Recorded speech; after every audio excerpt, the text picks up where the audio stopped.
Everybody sounds congested. Sounds better than.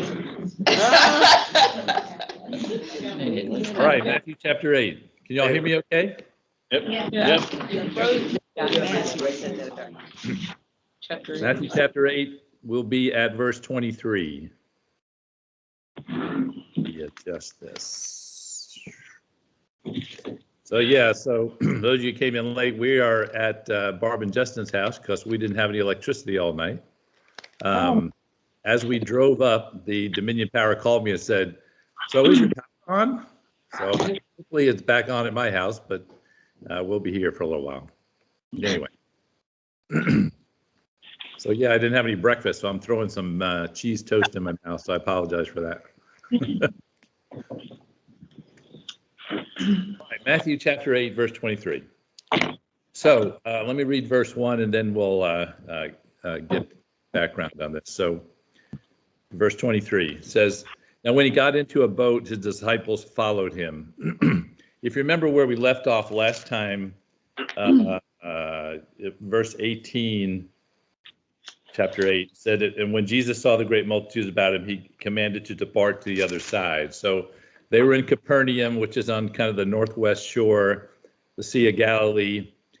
He decides to go across the sea, and that's when he had the confrontation with the those three individuals who had excuses for why they could not follow him. And so now we're at verse 23. He's finally getting in the boat himself and going to the other side. I do want you to turn to the version in Mark chapter 4. We're going to be looking at the version in Mark and the version in Luke this morning. So if you have a way to keep your finger there, that's not a bad idea. It's Mark chapter 4, verse 37. We'll start at verse 35. Mark 4:35 is the beginning of this parable. And it says here, 4:35 says, "On the same day when evening had come." So first of all, it's the same day, right? It's a long day. He had the sermon. He had these interactions with these three individuals. And now when it's evening time, or when it's dark, right, he said to them, "Let us cross over to the other side." So now when they had left the multitude, they took him along in the boat as he was, and the other little boats were also with him. So again, you remember that Jesus is crossing over the lake. These other boats are following him, right? So when when it says the disciples followed him, again, when we talk about disciples here, it's in the very broadest sense. It's simply those people that are following him. It's not the 12. So this group of disciples, this group of followers, are getting in their own boats, and they're following his boat as they're going across the river, or rather across the lake. It is interesting, this little phrase in here. It says in verse 36, they took him along in the boat as he was. A lot of the commentaries speculate on that this is trying to indicate that Jesus was exhausted, that they actually had to help get him in the boat and get him laying down in the front of the boat. And if you look down at verse 38, it says he was in the stern asleep on a pillow, right? So they put him up in the front of the boat. I don't know, is the stern the front or the back? At the back. They put him in the back of the boat. Now is the front. They put him in the back of the boat. Now, saying that his head was on a pillow, you can't think about the pillow that you slept on last night. It probably was a board or maybe a piece of leather or something that he was able to put his head on. Anyway, so he's exhausted. He falls asleep. It does show us the human side of Jesus, which is nice, right? To kind of see that after this day that, he's been preaching and then he's been healing, healing all, if you remember, that he gets exhausted and he falls asleep in this boat. Let's go back to Matthew now. Chapter 8, verse 24. It says, "And suddenly a great tempest arose on the sea, so that the boat was covered with waves. but he was asleep, as we've already mentioned. He fell asleep in the boat. This tempest, this great tempest arises. Your versions may have other words, but mine says, and suddenly. Does any of yours say behold? Yes. Mine does. Yeah. So behold is what's in there. So again, we've talked about this phrase behold before. It was again, this was something shocking. This was something, pay attention, behold, watch out. We're about to tell you something pretty incredible. And that was that this great tempest arose on the sea. This was an unusual tempest. Now, the Sea of Galilee was in a depression between mountains, and so it was not unusual for a tempest to arise on the sea, but there was something about this tempest, something about this storm that came up really fast and suddenly, and when it was very great. And as we'll see, the sailors did not know what to do in the midst of it. If you go to, again, back to Mark, you kept your finger there, right? In Mark chapter 4, verse 37, it says, a great windstorm arose and the waves beat into the boat so that it was already filling. Right, so you have this boat that is probably an open boat, right, with a sail for this lake. This lake is not very big. Sea of Galilee is not very big sea. So they would have an open boat typically, but because of this great storm that is broken, the boat is filling with water. Now, if you look at this is going to test your ability to put fingers in. But if you go to Luke chapter 8, this is the third version. Luke chapter 8, verse 23.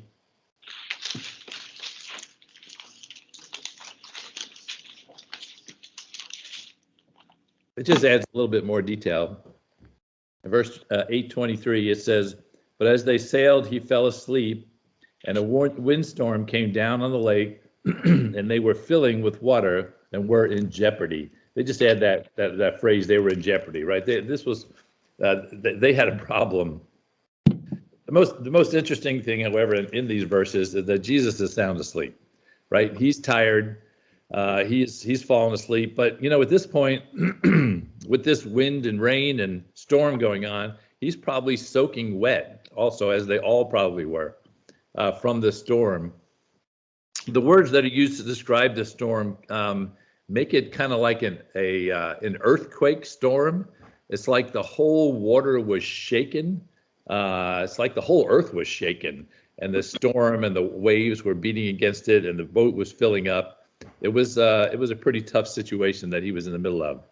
But in the middle of this storm, he's asleep. He's resting. he is. So I got to ask this question. Jesus is asleep in the middle of the storm. Is God asleep? Does God sleep? He's in a human body. He's fully man, and the man part of him was sleeping. You're talking about God the Father, or are you separating those? I'm just asking a question so that you would think about it. That's all. I'm not sure there's a real answer here. Obviously, Jesus fell asleep. The scripture is very clear on that. Does he know what's going on around him while he's sleeping? He's all knowing. These are weird questions that Rich asked himself, right? So I'm not saying that you actually have to answer them, but the point is, right, in the middle of this storm, Jesus is asleep. He is. Ow. Sorry. And then you got to ask yourself, in the middle of our storms, what is our response, right? Are we resting? Are we able to sleep in the middle of the storms of life that come to us? So it's just to keep in mind as we go through this, as we go through the rest of this, that's a key question. All right, so let's go back to Matthew, verse 25.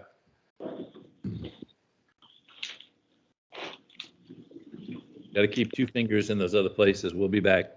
Verse 25, it says, then his disciples came to him and awoke him, saying, Lord, save us, we are perishing. Now, in some of the versions, again, it says, Lord, Lord, or Master, Master.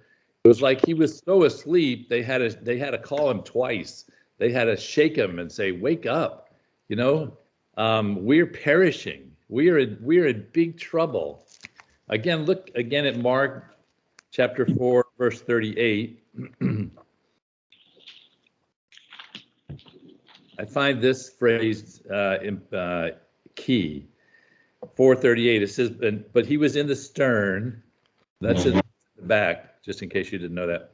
Asleep on a pillow, and they awoke him and said to him, Teacher, do you not care that we are perishing? He said to them, we're, in Matthew it says we are perishing. Here he adds, do you not care? Don't you care about us? Don't you care that we're perishing? No, they're in this situation where you got to realize these are a bunch of sailors, right? Who have been through storms before, but there was something about this storm that made them feel like they needed some help. They were in desperation. And so they reach out to a carpenter and say, Carpenter, can you come and help us weathered sailors in the storm? It's amazing, really. But in their desperation, they knew that he was something special. Now, I got to say, they had seen him heal people. They had seen him, cleanse the lepers and all that. But they'd not seen him interact with natural forces before like this. And so they really didn't know whether he could do anything about this or not. They had nowhere else to turn except to him at this point. It's really fascinating that these guys who were sailors who had been on this water many, many, many times, all of a sudden in the midst of the storm are completely at a loss. All right, verse 26. And he said to them, why are you fearful, O ye of little faith? It's kind of a funny question, right? Why are you, what kind of question is that for Jesus to ask them? Did Jesus not realize how tough it was for them? Did Jesus not realize how bad a storm it was? Did Jesus not realize how much water had entered the boat? Of course he did, right? But he says, do not, why are you fearful? This phrase of fear not, do not be afraid. I went back and looked, I didn't count, but I went back and found a reference that says that phrase is in the Bible 365 times. Interesting number, isn't it? Yeah. 365 times in the Bible it says, do not be afraid or fear not. Right? Of course, we know the one that occurs around Christmas time, right? Fear not, I bring you good news of great joy to all the people, right? That's just one of the 365. I want to show you, we dealt with this little faith thing before. If you go back to chapter 6, verse 30.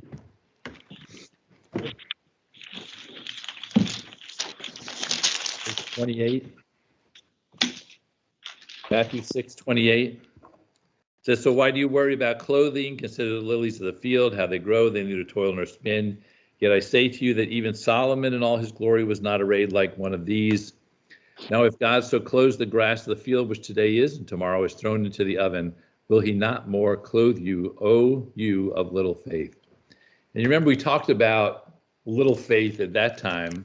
I do want to show you though, before I talk about that more, look what it says in the other version, in the other versions. Go to Luke chapter 8, verse 25.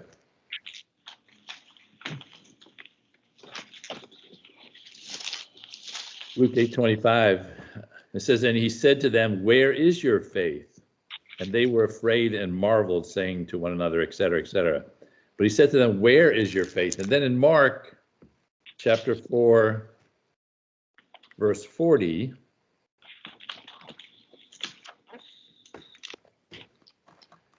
and he said to them, why are you so fearful? How is it that you have no faith? I mean, how he's really saying, how is it that at this point in time, after all the things we've done together, after all the things you've seen, that you don't have faith in this situation? So for those of you who have good memories or quickly look at your notes, what, when we talked in chapter 6, verse 30 about little faith, what did we say it was? What is little faith? What does he mean you don't have sufficient faith? What does that mean practically?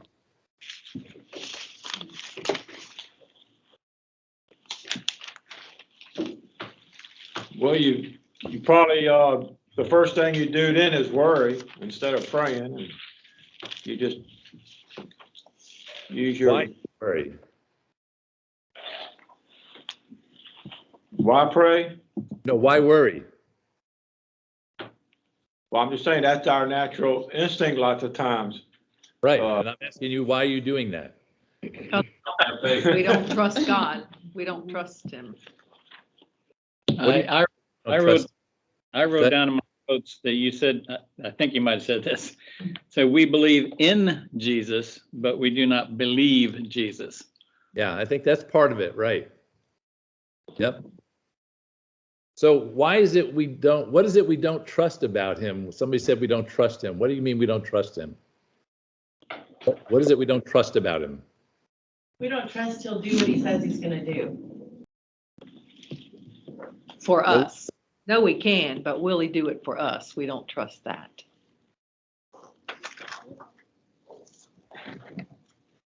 We're still not there. We're not there.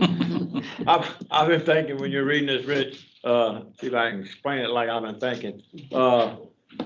If we find ourselves in a storm, we need that faith, but we don't want to put ourselves in a storm and thinking everything will be fine. I don't know if that makes sense or not, but like if the weather's bad and you're on the shore, don't go out in your boat. But if you're out in the boat and a storm comes, we need faith. And does that Yeah. you understand what I'm saying? I understand what you're saying. So I want to go back to this word trust a minute that we mentioned a minute ago, because the issue is there's two different pieces of this that we've got to have faith in. We got to have faith, number one, that he has the ability to do this, right? That he can do something about our situation, that he is powerful, that he can change things, that he has the ability to, in this particular case, calm the storm or take us through the storm or deal with the situation that we're in the middle of, right? The second element of faith is that he cares enough to do something about it, right? So the issue is, do we trust his ability and do we trust his love? These disciples, right, they said, do you care that we are perishing, right? They were not trusting in his love, and they weren't really sure whether he could do anything about it either. They had a gap in their belief about both his love and his ability. And typically it's one of those two things. When we do not have faith, is we have a gap in our belief relative to his caring, his love, or his ability to actually do something about this. So that's where the little faith comes from, right? It's little because you got a gap. You don't have a complete belief that God either loves us enough to do something, or he has the ability to do something, or he loves us enough not to do something, right? He loves us enough to do something else. That God knows enough, right? That God is aware, that he's not asleep in the back of the boat, that God knows what's going on even when the human Jesus is resting. Now, typically we believe in our heads in God's power and in his caring until we get in the middle of our own storm, right? Then that's when not too sure about his caring, not too sure about his power. That's the big lesson in the midst of this, right? So make sure you get that. All right, so let's go back to Matthew chapter 8, wherever we were. Verse 26. But he said to them, why are you fearful, O ye of little faith? And then he arose, right? He's laying in the back of the boat. He arose and rebuked the winds and sea, and there was a great calm. So I do want you to see this in Mark chapter 4. You've been keeping your finger there, right? Mark chapter 4, verse 39.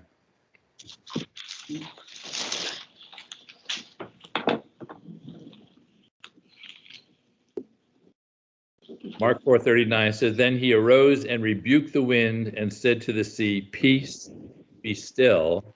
And the wind ceased, and there was a great calm. This is one of those things that you can't spend enough time pondering what went on here. There's this fierce, furious storm that they have never seen before. They've never experienced anything as ferocious as this storm. Jesus stands up and he says, peace, be still. And then all of a sudden the wind stops and the waves disappear. It's not like it, in the next hour it got nicer.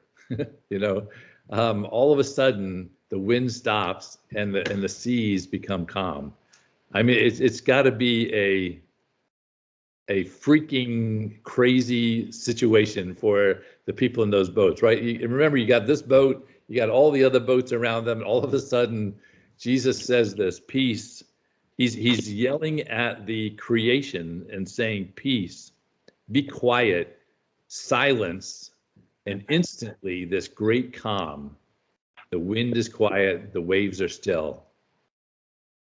I do want to show you back in Psalms another experience like this. It's in Psalms 107. If you don't mind turning there.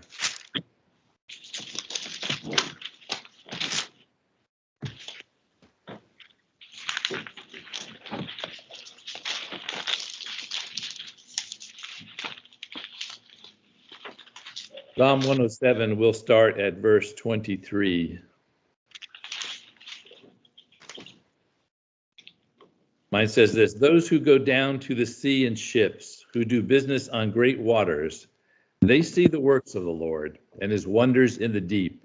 For he commands and raises the stormy wind, which lifts up the waves of the sea. They mount up to the heavens and go down to the depths. Their soul melts because of trouble. They reel to and fro and stagger like a drunken man, and are at their wits' ends. Then they cry out to the Lord in their trouble, and he brings them out of their distress. He calms the storm, so that its waves are still. Then they are glad because they are quiet, so he guides them to their desired haven. Oh, that men would give thanks to the Lord for his goodness, and for his wonderful works to the children of men. So it's interesting that, here in Psalms, we have a very similar picture of God stepping in, calming the storms around, but this statement at the end I think is very important, right? Oh, that man would give thanks to the Lord for his goodness and for his wonderful works to the children of men. So often when we have the storms around us and God is with us and God helps us through the storms, our thankfulness is not where it ought to be. Are we really thanking the Lord? Are we really recognizing that he's the one that's helping us in the midst of the storm? He's the one that is quieting the storm around us such that we're not dealing with the wind and the waves as other people are. All right. Hey, Rick. Yeah. Good. This just came to my mind a couple minutes ago. I've never heard this perspective, but could this also have been Satan trying to dump all these guys in the sea? It's just an interesting thought that just popped into my head that, Satan's got control of the earth and is doing some of the stuff, that kind of thing. And God said, calm. I think it's a good point, CT. I think it's very, very likely that this is satanic. It's very likely that, not only to perhaps kill these men, right, but more so to get them to be afraid, right, to get them to be fearful. And then you see Jesus step up and say, shut up, be quiet, be still. It's a good perspective, CT. I like it.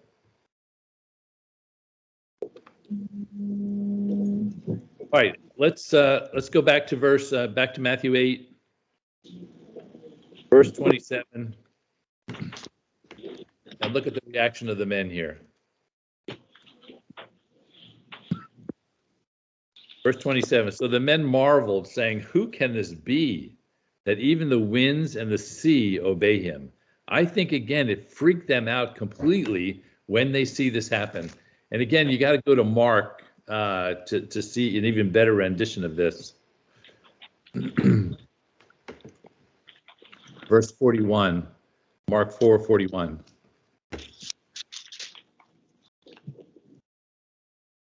Right? It says, "And they feared exceedingly and said to one another, 'Who can this be, that even the wind and the sea obey him?'" So it's really interesting in Mark, because it says that they were fearful in the midst of the storm. They were very afraid. But once the storm is calm, then they're exceedingly afraid. Right? Now they're really terrified. And why is it that they're more terrified now than in the midst of the storm? He showed it to them. He did it. I mean, they were expecting it, but it's weird too that they were kind of expecting it, but then they didn't really expect it. I mean, they said, "Do this, save us," and then they're surprised. It's really weird. I think it's Unlike large- us, but keep going. I was thinking that it's realizing how little control they had, how little control actually Satan had, or nature, or whatever they wanted to attribute the storm to. You know what I'm saying? And realizing how much control Jesus has. That's a big deal, because we want to have the control. So part of that's the shock of like, wow, we really aren't in control of anything, aren't we? Are we? Even the good stuff. Yep. So let me remind you again, what is Matthew trying to do in the book of Matthew? This is really going back. What's his point? What's he trying to get across? Lineage of Christ to the Jewish people. The lineage of the Jewish people. Yeah. I can't hear you, Dan. Can you say that again? The lineage of Christ his royalty to the Jewish people. The lineage to prove what? He is God. He's the Son of God. He's the Messiah. Right. Good. Now you got it. So the whole book of Matthew is about proving to the Jews that Jesus is God, that he's the Messiah, that he's the one who's come, right? So again, as we talk through these miracles, the miracles were about proving that that Jesus was deity, right? That he had the control over sickness, that he could heal his people, et cetera, et cetera.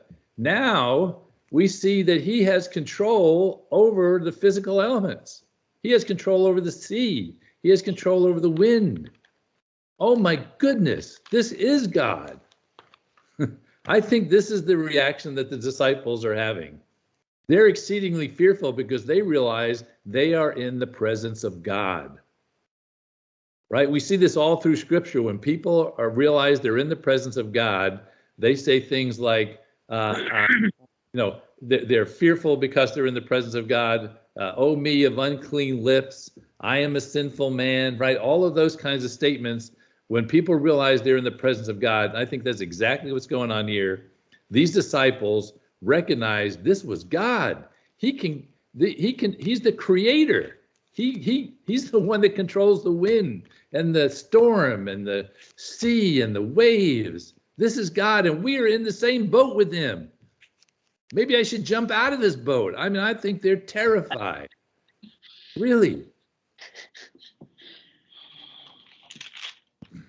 And they feared exceedingly and said to one another, "Who can this be, that even the wind and the sea obey him?" I think they're completely freaked out. All right. So that is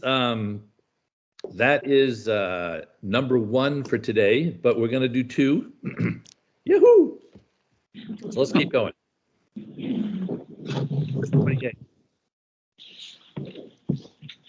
Having trouble. Verse 28. There we go. Yeah. Verse 28. When he came to the other side, to the country of the Gergesenes, there met him 2 demon-possessed men coming out of the tombs, exceedingly fierce, so that no one would pass that way. I'll just say as a side note, there's if you look in Luke and Mark, the name of this country is different, and the commentaries spend pages and pages talking about that. I just don't care. He went to the other side. He came to a town. We'll say it's the Gergesenes. The point is, again, he went across the water. He's now on the other side of the lake or the sea, whatever you want to call it. And he meets these 2 men. And again, the other Gospels say there was 1 man. They were just focused on the one who actually speaks. But anyway, he meets this man possessed. Now, it's interesting here, right? We're going to see him casting out demons. Now, the casting out of demons obviously is not something easy to do. If you remember, and if you need to reference in Matthew 17:19, when the disciples went out, they came back and said, hey, everything is going great, except we can't get rid of demons, right? And Jesus said, hey, this is something hard. This is something that requires prayer and fasting in order for you to do that, right? This is not an easy thing. Look for a minute at Mark chapter 1. Not where you have your finger, but Mark chapter 1, verse 25. There's another place where Jesus is casting out a demon. In verse 25, it says, but Jesus rebuked him, saying, be quiet and come out of him. And when the unclean spirit had convulsed him and cried out with a loud voice, he came out of him. And they were all amazed, so that they questioned among themselves, what is this? What new doctrine is this? For what authority he commands even the unclean spirits, and they obey him.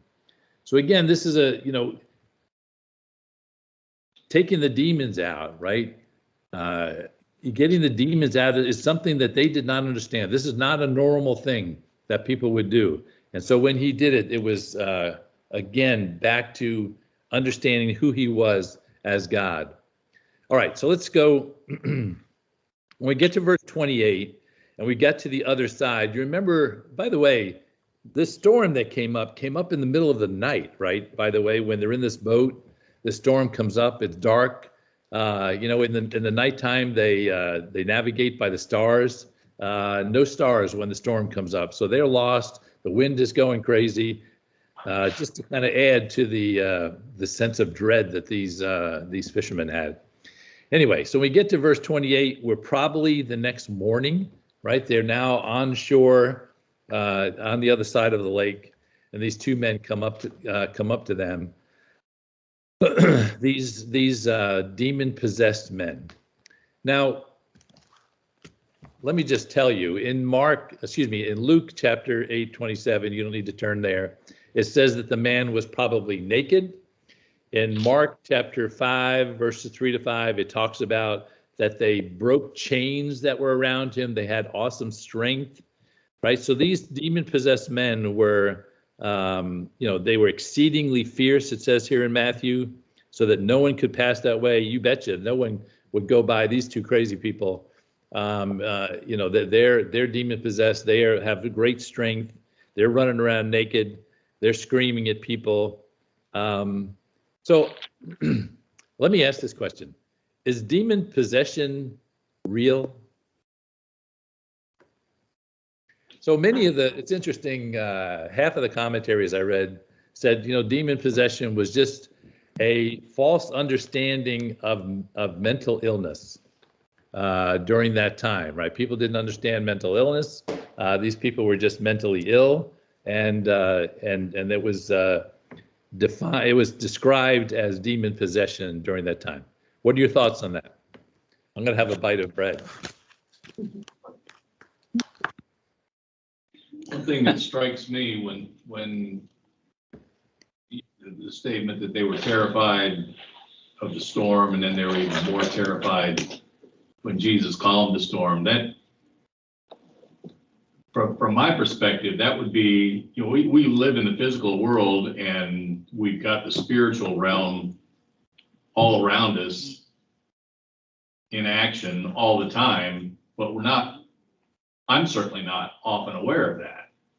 And I think this is what they saw, the dynamic of both the physical that they were afraid of, but this whole spiritual realm is something that, there's spiritual warfare going on all around us, and we're right in the middle of it. We're part of the pieces on the board that are being used in this spiritual warfare. So I think that's probably as much what they were terrified of in seeing Jesus' power in the spiritual realm. Yep. Other thing that I thought of is that mental illness doesn't make you stronger. I mean, so if they actually had some special strength, or that would explain the demon possession, that something had come into them. You don't just get to have extra powers just because you're mentally ill. Any other thoughts? I believe that demons are real and that they can possess people, but then I think also that maybe some of what was thought as demon possessions back in the, like 1400s, 1600s with the early Catholic priests, maybe they weren't. Maybe they were illnesses or, actually mental illness. But I do think demons are real and they can possess you. But I don't think every case documented by the Catholic Church or whoever has been always a demon possessed person. Rich, would you address the difference between oppression and possession? Talk about that. Me? Yeah. I don't know. It's all the stuff I dealt with Brian's sister, the people taking care of her that were there for us as a social worker, solid Christian lady. Like, literally all she could tell me is that she was at the edge of the abyss when she found her. Like, there was just the house, the smells, it was, but the addiction part started when she was 13. There was, so I think, I don't know, there's the sin nature and the human nature and the things that we can think sometimes are spiritual. And when people say spiritual, sometimes it's Buddhist, sometimes it's other things. So you have to really, really watch. I don't know. I need help with that, because I feel like hers started out as an oppression, but then the way and the pictures, she was not in control of her body when she was found. So, you know what I'm saying? So I guess I just need help differentiating that. I don't know the technical words. I just know what I saw, what the smell, everything. You know what I'm saying? So, Yep. So you give me the.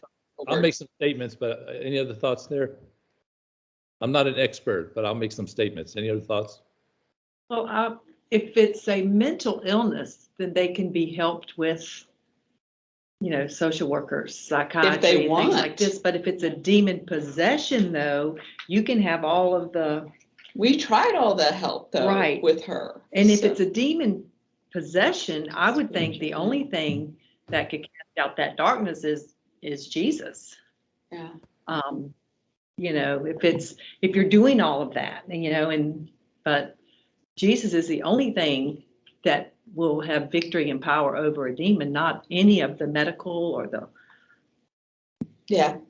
And she was supposedly saved. I can't judge that at all, but I do know, the lies that had been told and are still being told. So I don't, under the I'll pray for you.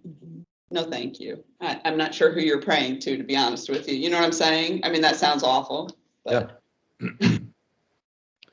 Yeah. So listen, as I said, I'm not an expert in this arena, but I do think that, what Rick said right up front is the way we got to think about this. And that is that first of all, you either believe that there is a spiritual battle going on or you don't, right?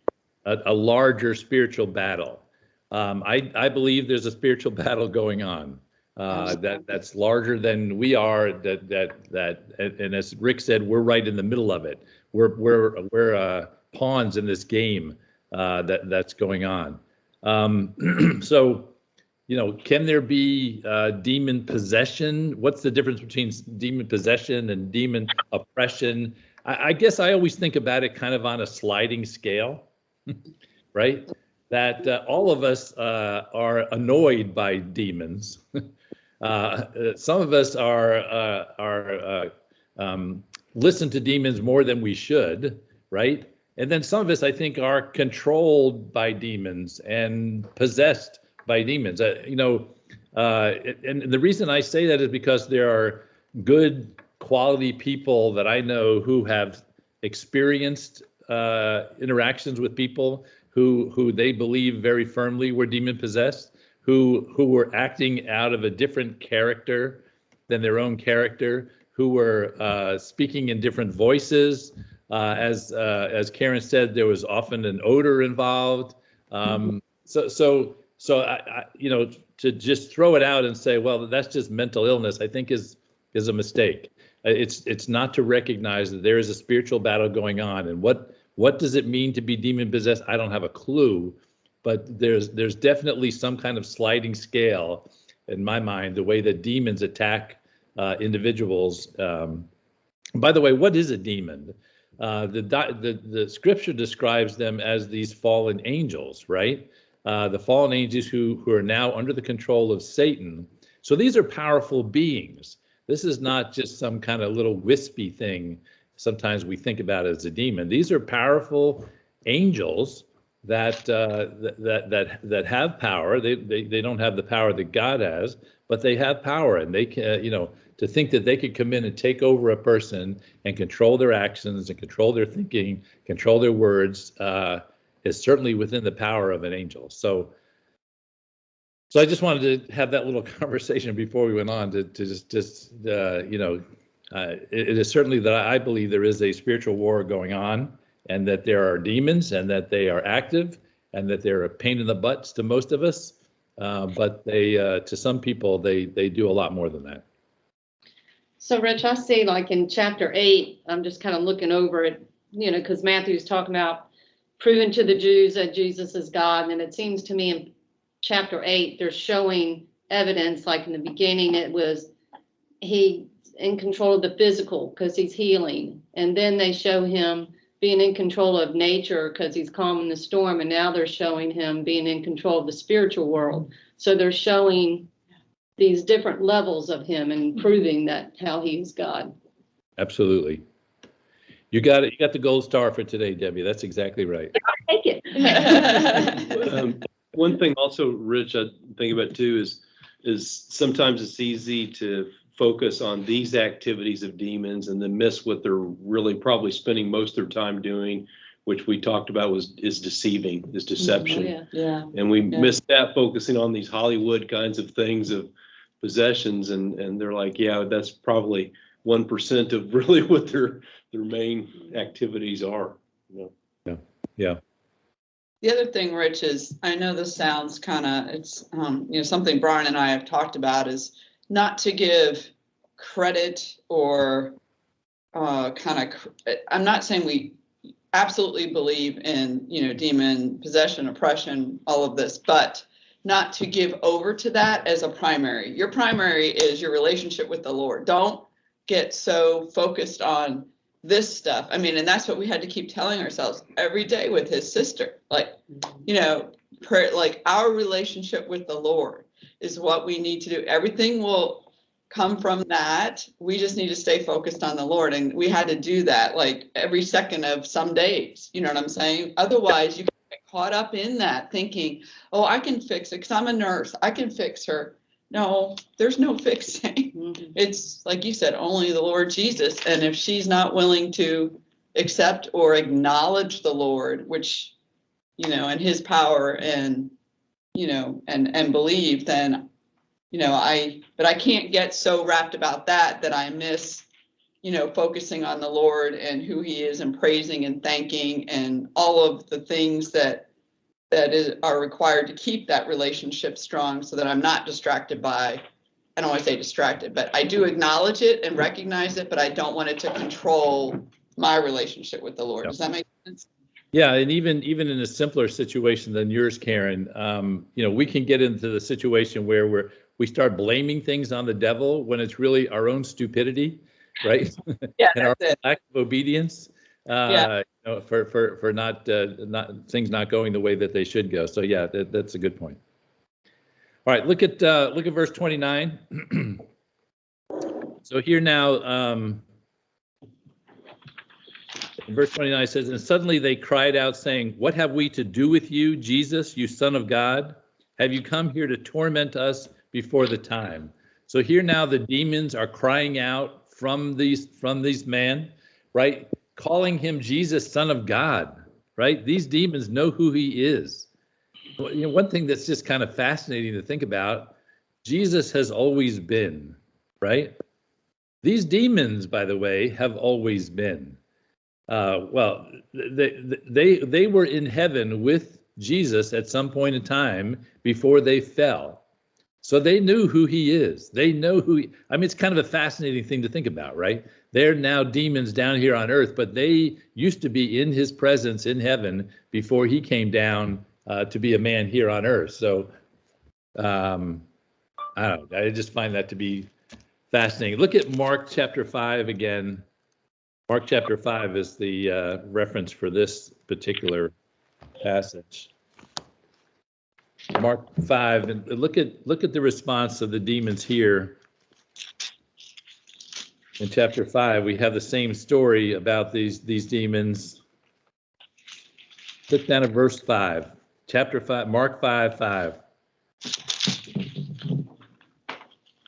It says, and always night and day he was in the mountains and in the tombs crying out, cutting himself. You're talking about the demon. But then look at verse 6. And when he saw Jesus from afar, he ran and worshiped him. And then cried out with a loud voice, what have I to do with you, Son of the Most High God?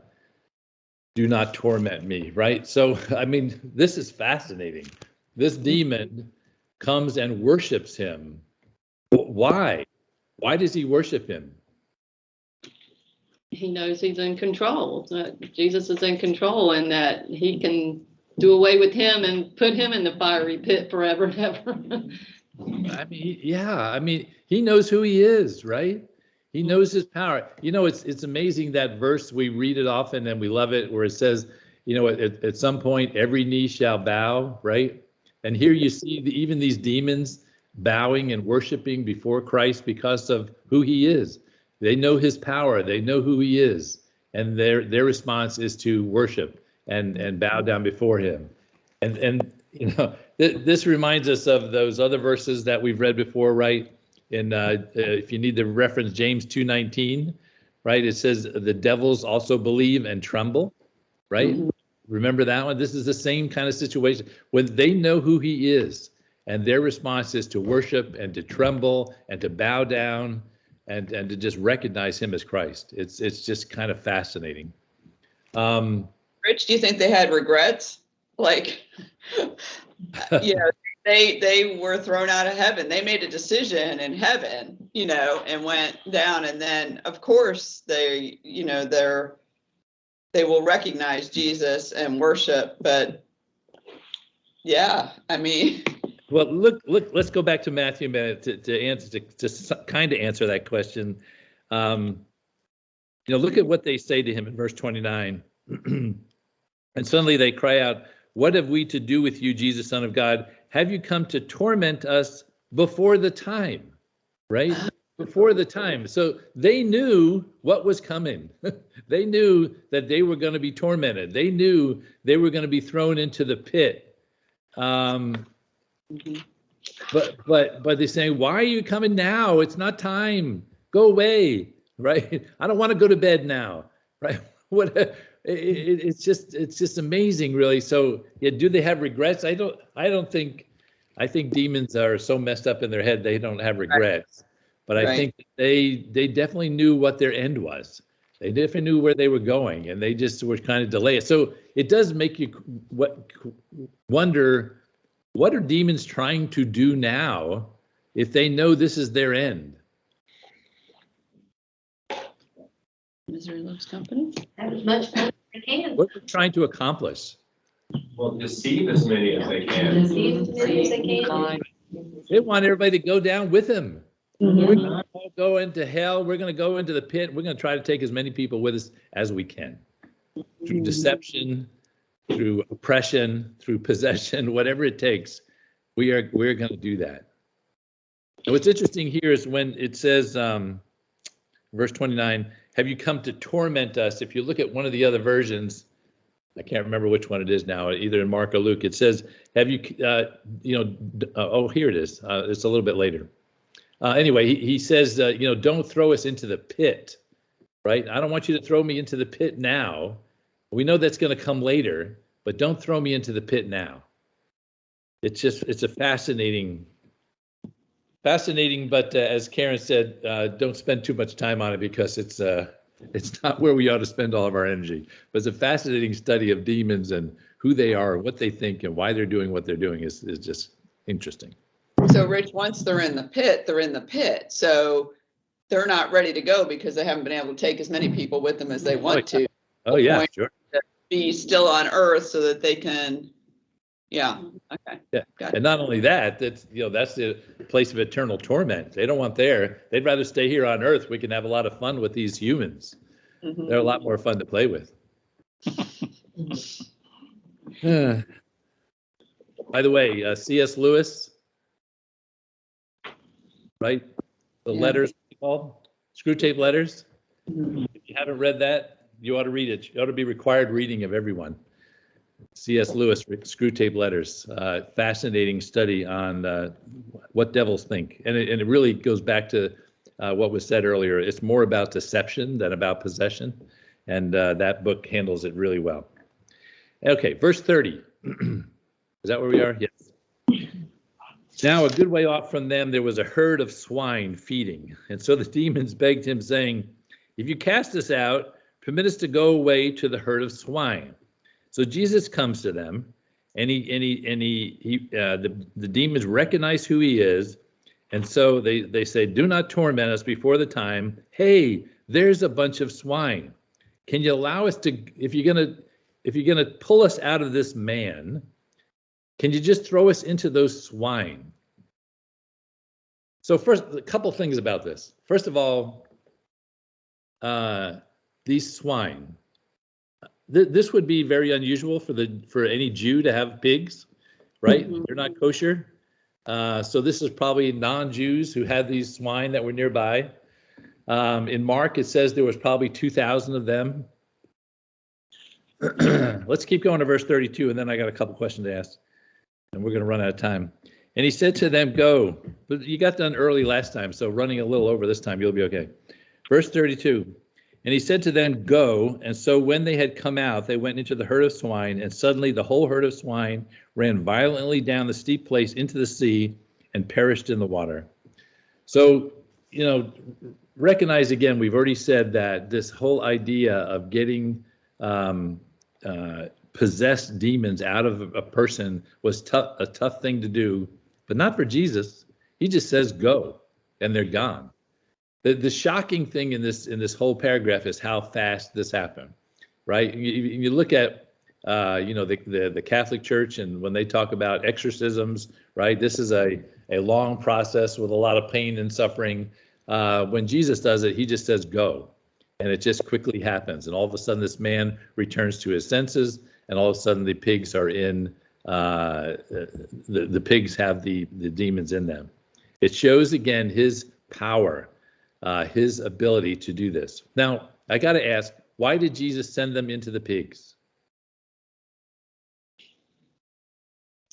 That's where they asked to go. Yeah. Okay, but why did he do it? Because the demons asked him to do it? That's why he did it? Or do they have to go somewhere? So they wouldn't be free roaming Yeah, demons. to go into another human. Was it for the people to see, those that were there to see what happened?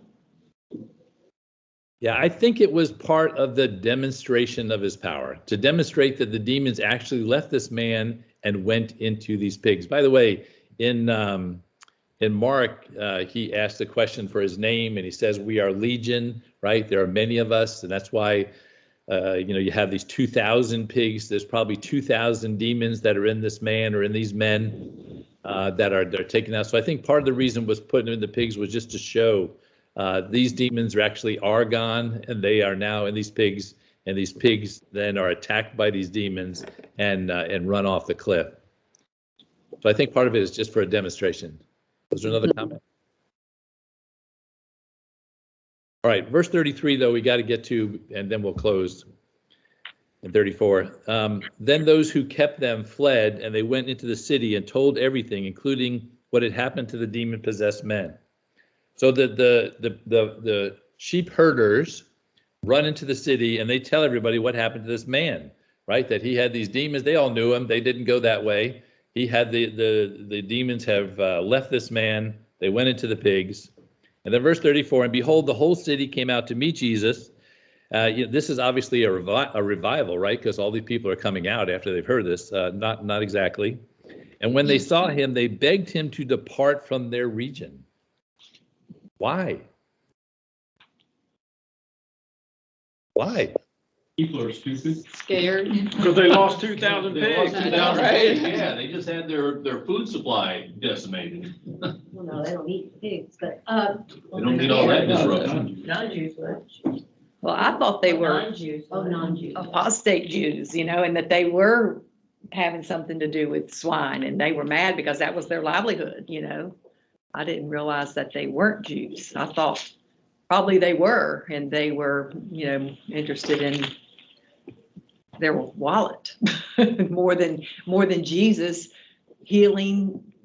They don't care about people. They care about their money, So they were mad. That's what I thought. Go to Mark chapter 5. Mark chapter 5.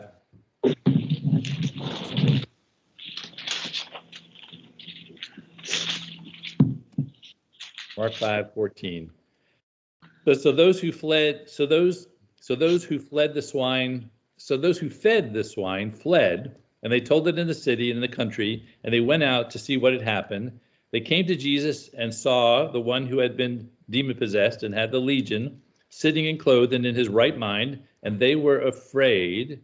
And those who saw it told them how it happened to him who had been demon-possessed and about the swine. And they began to plead with him to depart from their region. One more clue, go to Luke chapter 8.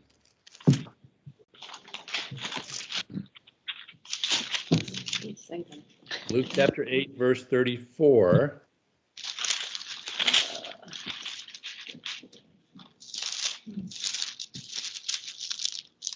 Luke 8:34. When those who fed them saw what had happened, they fled and told it to the city and the country. Then they went out to see what happened. They came to Jesus and found the man of whom the demons had departed, sitting at the feet of Jesus, clothed in his right mind, and they were afraid. And they also who had seen it told them by what means he had the demon possessed was healed. Then the whole multitude of the surrounding region of the Gadarenes asked him to depart from them, for they were seized with fear, great fear. And he got in a boat and returned. So why did these people ask him to leave? Terrified. Afraid. Yeah, they were afraid. They were terrified. Not because of the daggum pigs. It wasn't because they lost the pigs. Because they just saw God. They saw God. Like the disciples in the boat, right? I'm sorry? Like the disciples in the boat, they were afraid. Exactly the same situation. That's what he's trying to get across. They recognized this was God. Again, Matthew's trying to prove this is God. These people just saw this is God, and they are terrified. And they said, please leave. Get out of here. Let's get out of the boat, right? I mean, this is God. We cannot be in his presence. They all knew you can't be in the presence of God and live. So yes, going back to what Debbie said earlier, this is what this story is about. It's about him. The miracles are to show that he's God, to show that he has power over illness and sickness, that he has power over the human elements or the physical elements. And then here he has power over the spiritual world.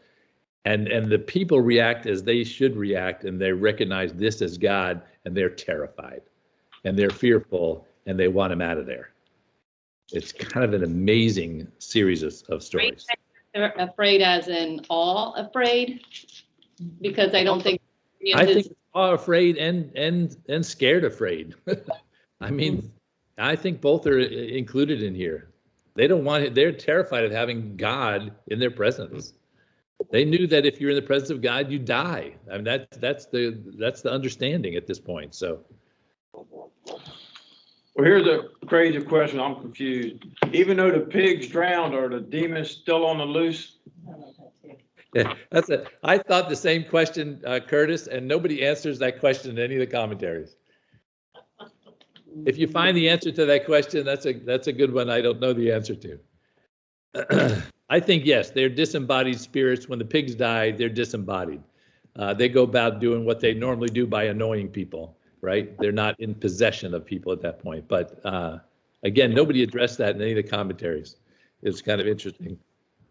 Was one, I think it was the Mark one, I think, that said, please don't, we don't want to leave the area, the demons, when the demons are talking. So there's something in that area. I don't know.